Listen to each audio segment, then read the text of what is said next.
And the dawn of a new era in military prowess has arrived with the unveiling of cutting-edge hypersonic missiles by the United States.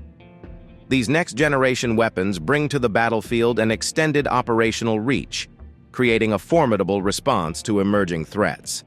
As these weapons stun the world, competing countries are taken aback by the audacious strides in U.S. military technology.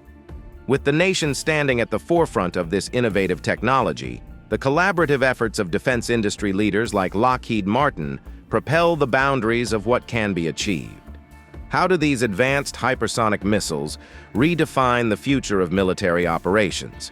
Join us as we explore the new U.S. hypersonic missile that shocked Hamas, Iran, China, and Russia. Lockheed Martin's crucial involvement in developing hypersonic technology can be traced back over 6 decades. Their unwavering dedication to advancing the boundaries of military capabilities has been a driving force behind the progress achieved in this domain. Through collaborative efforts with influential organizations and government agencies, Lockheed Martin has consistently delivered groundbreaking solutions that transform theoretical concepts into practical, operational assets. The company's rich legacy in the realm of hypersonic technology encompasses an array of projects and collaborations. Notable among these are partnerships with esteemed entities like DARPA, the U.S. Air Force, the U.S. Army, and the U.S. Navy. These collaborations have allowed Lockheed Martin to make significant contributions to the development of hypersonic missile systems, ultimately bolstering the military capabilities of the United States. One standout initiative in this regard is the Conventional Prompt Strike program, which represents a pioneering endeavor by the United States military. The CPS program seeks to create a system capable of delivering precision, guided conventional weapon airstrikes to any location on the globe within a mere hour, mirroring the rapidity of a nuclear intercontinental ballistic missile. This innovative program assembles an array of cutting-edge technologies and delivery systems, encompassing conventional surface-launched missiles, air-launched hypersonic missiles, and submarine-launched hypersonic missiles. The CPS system complements rapid response forces, such as forward deployed forces, air expeditionary groups, and carrier battle groups. Its potential delivery systems range from land-based rockets to air and submarine-launched hypersonic cruise missiles.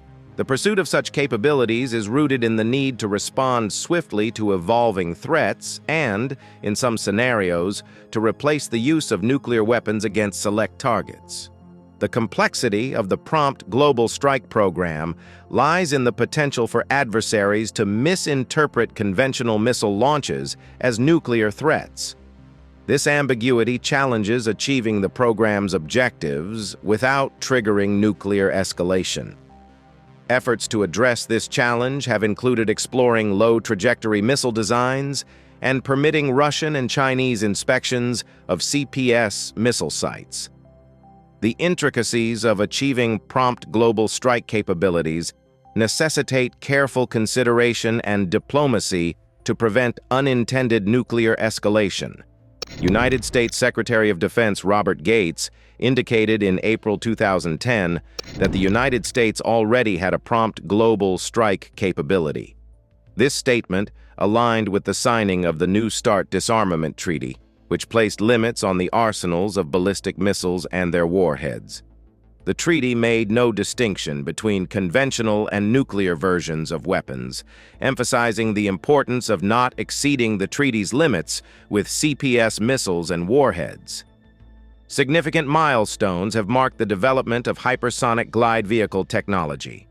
One of the key achievements was the successful testing of the first advanced hypersonic weapon glide vehicle by the U.S. Army Space and Missile Defense Command as part of the Prompt Global Strike program. This test, conducted on November 18, 2011, demonstrated the vehicle's capabilities, including striking a target over 2,300 miles away in under 30 minutes. The AHW test followed an endo-atmospheric trajectory, which is crucial for avoiding misinterpretation as a nuclear missile. The second AHW test flight, which took place on August 25, 2014, faced challenges and was terminated after liftoff due to an anomaly in the launch vehicle. The Failure Review Board's investigation determined that an external thermal protective cover interfered with the launch vehicle's steering assembly. Despite this setback, the program continued to push the boundaries of hypersonic glide vehicle technology. In January 2012, the Pentagon announced that the launch platform for the conventional prompt strike program would be submarine-based. However, practical efforts to develop the system were delayed due to concerns about the potential for triggering a nuclear conflict inadvertently. In recent years, the United States' concentrated efforts in hypersonic missile development have coalesced around two primary categories of hypersonic missiles: hypersonic glide vehicles and hypersonic cruise missiles. Each category offers distinct advantages and applications, making them essential components of the U.S. military's evolving arsenal. Hypersonic glide vehicles are specialized warheads designed to be integrated with ballistic missiles. What sets them apart is their remarkable capacity to maneuver and glide at hypersonic speeds.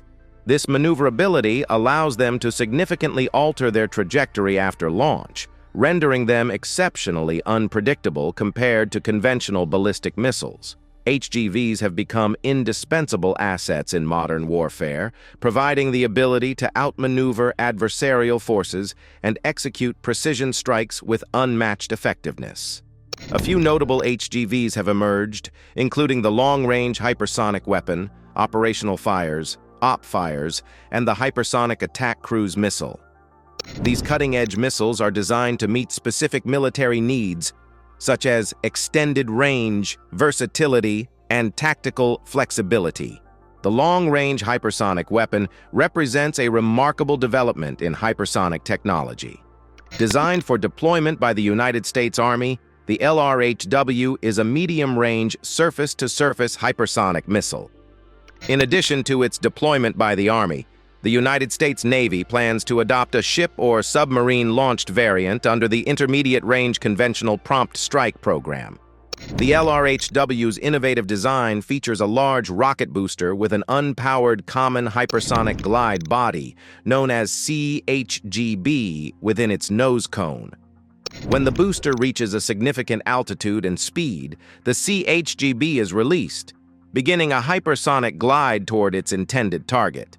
Dynetics is responsible for constructing the glide vehicle, while Lockheed Martin handles the booster and missile assembly. The successful testing of the CHGB has paved the way for its deployment with both the Army and Navy. This development represents a significant enhancement of the military's long-range fire capabilities and underscores the impact of hypersonic technology on modern warfare.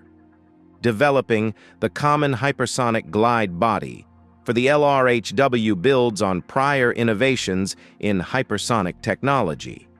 These advancements include the Alternate Reentry System and the Sandia Winged Energetic Reentry Vehicle Experiment. Collaboration between Sandia and Dynetics has been instrumental in advancing hypersonic technology, with prototypes and testing contributing to the overall progress of these transformative weapons. The United States Army's strategic deployment of the LRHW involves missile batteries featuring M983 trucks and trailers. Deployment efforts are well underway, and the first operational battery is expected to become operational shortly, significantly enhancing the Army's long-range fire capabilities. In addition to the LRHW, the Operational Fires Initiative seeks to introduce a medium-range hypersonic missile. This system has a shorter operational range and lower cost than the LRHW. Notably, the OP-Fires project leverages the glide body from the AGM-183 ARW and distinguishes itself by including a throttle-able rocket motor. This unique feature enhances the system's flexibility in targeting shorter-range objectives, adding to the versatility of the U.S. military's hypersonic arsenal. The Hypersonic Attack Cruise Missile project represents the latest evolution in air-launched hypersonic cruise missiles. Building upon the technological foundation laid by previous programs, such as the hypersonic air-breathing weapon concept and the Seafire hypersonic initiatives, the HAKIM has assumed a primary role in the U.S. Air Force's hypersonic weapon program. Raytheon, a prominent defense contractor, was awarded the contract to develop the HACM further. A Northrop Grumman scramjet propulsion system lies at the core of this design, providing the U.S. military with tactical flexibility. The HACM's objective is to engage high-value, time-sensitive targets while retaining the capability to target strategic objectives. In its pivotal role as the sole hypersonic weapon program of the U.S. Air Force, the HACM represents a critical component of the nation's evolving military capabilities. The pursuit of unprecedented speed in hypersonic technology led to the concept of the super-duper missile. Former U.S. President Donald Trump introduced this term during a press availability in the Oval Office on May 15, 2020. President Trump claimed that the super-duper missile was 17 times faster than existing missiles in the United States arsenal. While there was some debate and uncertainty regarding this claim, it highlighted the overarching goal of achieving unprecedented speed in hypersonic missile development. The AGM-183A ARRW was one of the leading projects in the quest for extreme speed, with a claimed maximum speed of more than Mach 20. The missile used a boost glide system, propelled to hypersonic speeds by a rocket before gliding toward its target. The notion of super-duper speed reflects the ambitious nature of hypersonic technology development, where the boundaries of what's possible continue to be pushed. The program's early stages showed promise, with the U.S. Air Force awarding Lockheed Martin a $480 million contract for its development in August 2018. Subsequent captive carry flight tests aboard a U.S. Air Force B-52 in June 2019 indicated progress. In February 2020, the U.S. Air Force announced its decision to move forward with the acquisition of the AGM-183A ARRW, reflecting its commitment to the development of hypersonic capabilities. Achievements and setbacks have characterized the path to successful testing and deployment of hypersonic missiles. The AGM-183A ARRW program encountered several challenges during its development, including multiple failed tests. However, it eventually achieved successful tests that provided valuable insights into the capabilities of hypersonic missiles. One of the significant tests occurred on May 14, 2022, when the 419th Flight Test Squadron and the Global Power Bomber Combined Test Force conducted the first successful test of the AGM-183A ARRW off the coast of Southern California. This test demonstrated the separation of the weapon from the B-52H Stratofortress, ignition of the booster, and attainment of speeds greater than Mach 5. The successful tests represented important milestones in the development of hypersonic missile technology.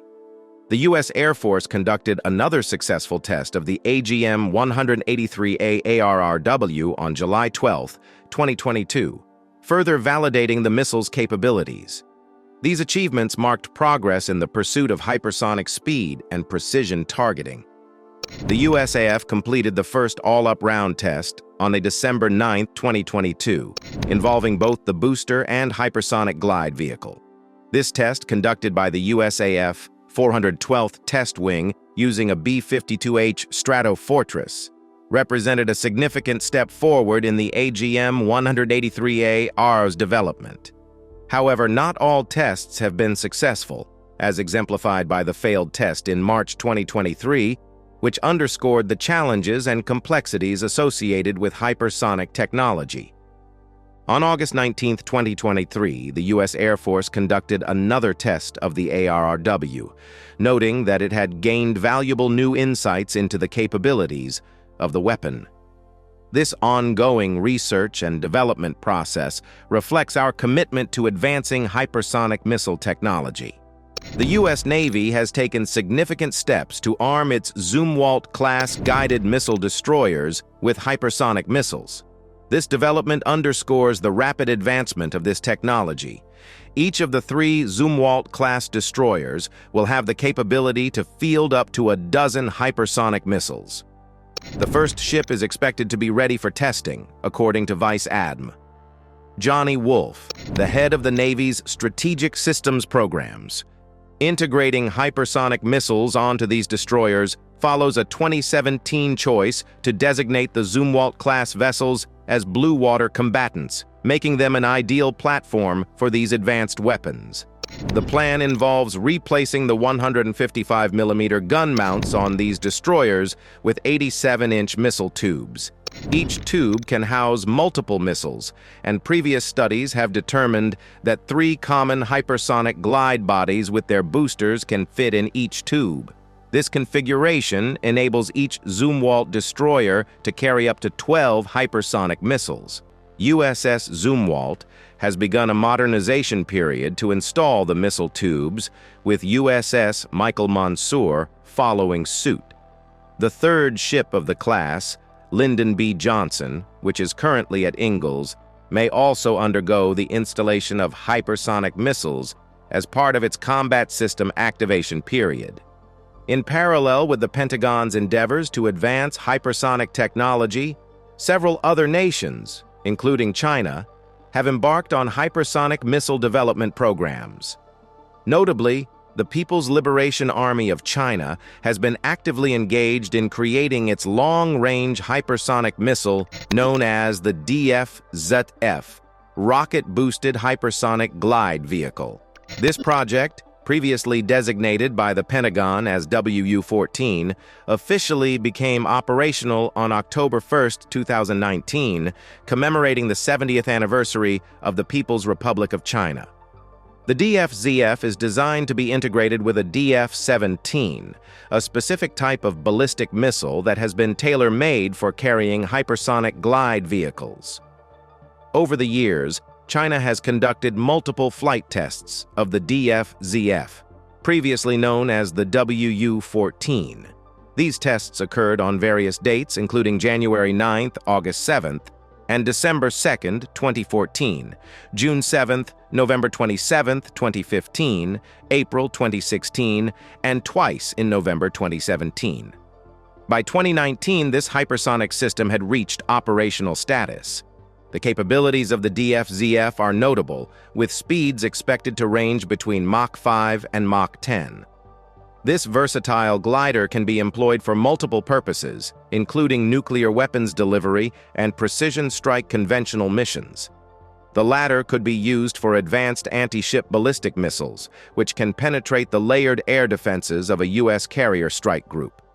One of the advantages of hypersonic glide vehicles like the DF-ZF is their reduced vulnerability to anti-ballistic missile countermeasures compared to conventional re-entry vehicles. While conventional re-entry vehicles follow predictable ballistic trajectories through the atmosphere, hypersonic glide vehicles can maneuver during their descent, approaching their targets in a flatter, less detectable glide. This makes them more challenging to intercept or re-engage if an initial defense attempt fails. However, this gliding profile also entails more drag and reduced speed and altitude as the warhead nears the target, potentially making it vulnerable to lower-tier interceptors. The DF-ZF can be adapted for various Chinese ballistic missiles, including the DF-21 medium-range missile and the DF-31 intercontinental ballistic missile. Initially, it may serve in shorter-range roles, such as anti-ship missiles and tactical applications aimed at hitting moving targets. Long-term objectives might encompass deterring U.S. missile capabilities and the prospect of strategic bombardment. As conventional interceptor missiles struggle to intercept hypersonic targets traveling at Mach 5 or faster, the United States will likely emphasize developing directed energy weapons as countermeasures. However, the practical deployment of such high-performance military weapons remains experimental. It's worth noting that there have been complaints about the lack of access to high-performance computing power required for hypersonic glide vehicle development. While China possesses numerous high-performance supercomputers, access to them has yet to be granted for the DF-ZF project.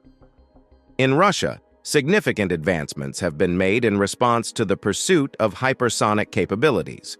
In December 2010, Russian military experts disclosed that the forthcoming S-500 missile defense system would include anti-hypersonic defenses. Moreover, in December 2012, General Sergei Karakayev, the commander of the Russian Strategic Missile Forces, highlighted the development of a replacement for the R-36M2 Voyevoda ICBM. This new missile would enable Russia to create high-precision strategic weapons with non-nuclear warheads and a practical global range, serving as a countermeasure to efforts by the United States and other nations in the field of hypersonic technology. On December 11, 2013, Vice Prime Minister Dmitry Rogozin issued a stern warning, emphasizing that Russia would resort to nuclear weapons in response to an attack. This deterrent plays a crucial role in deterring potential aggressors. Rogozin also revealed the establishment of the Russian Fund of Perspective Research, which would focus on developing a military response to the conventional prompt strike system and similar technologies.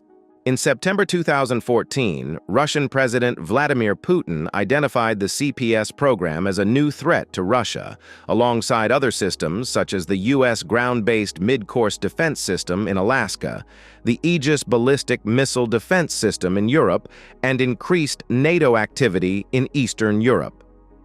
Deputy Prime Minister Dmitry Rogozin reiterated Russia's commitment to enhancing its strategic nuclear forces and aerospace defenses in reaction to the CPS system dating. In 2015, Jane's Intelligence Review reported that Russia's U-71 hypersonic boost glide system had been undergoing test flights since 2011, with its development dating back to 2001.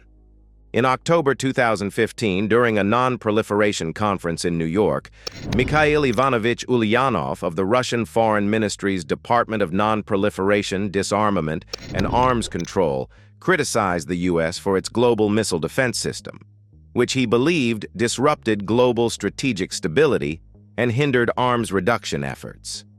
In March 2018, Russia achieved a significant milestone by commencing series production of the Avangard hypersonic warhead. This system represents an evolution of the U-71 and U-74 hypersonic glide vehicles and can be carried as a multiple independently targetable re-entry vehicle payload by the UR-100 UTTKH, R-36M2, and RS-28 Sarmat heavy ICBMs. It can deliver both nuclear and conventional payloads, marking it as one of the 6 new Russian strategic weapons unveiled by President Vladimir Putin on March 1, 2018. The development of Russian hypersonic weapons was significantly influenced by the U.S. withdrawal from the ABM Treaty in 2002 and the subsequent deployment of a strategic missile defense system. This compelled Russia to initiate the development of hypersonic weapons in response to the potential erosion of its nuclear deterrent capability. Flight tests of the Avangard, previously known as U-71 and U-74, took place between February 2015 and June 2016, demonstrating speeds of up to 11,200 kilometers per hour and successful target hits at the Kura missile test range in Kamchatka Krai. The Avangard is celebrated for its exceptional speed, capable of flying at 27 times the speed of sound, making it virtually impervious to interception. In September 2020, Herbert Efremov, an advisor for science at NPO Mashinostroyenia, received the Order of St. Andrew for his contributions to Avangard's development. The Avangard, characterized by its pure glide vehicle design without an independent propulsion system, can execute sharp, high-speed horizontal and vertical evasive maneuvers, rendering it exceptionally difficult to intercept. The nuclear warhead carried by the Avangard is estimated to have a blast yield exceeding 2 megatons of TNT. The remarkable speed of the Avangard, traveling at Mach 2027 and weighing approximately 2,000 kilograms, equates to the kinetic energy of 21 tons of TNT. This unique combination of speed and maneuverability sets it apart as a formidable addition to Russia's strategic arsenal. In the backdrop of recent conflicts and mounting tensions in regions such as Ukraine, Israel, and the East China Sea, the introduction of the new U.S. hypersonic missiles is poised to be an absolute game-changer. These advanced weaponry developments hold the potential to reshape the dynamics of modern warfare, ushering in a new era of military capabilities and strategic advantage in these volatile global hotspots. Thank you for watching. While you are still here, click the link on your screen to check out more of our videos. See you there.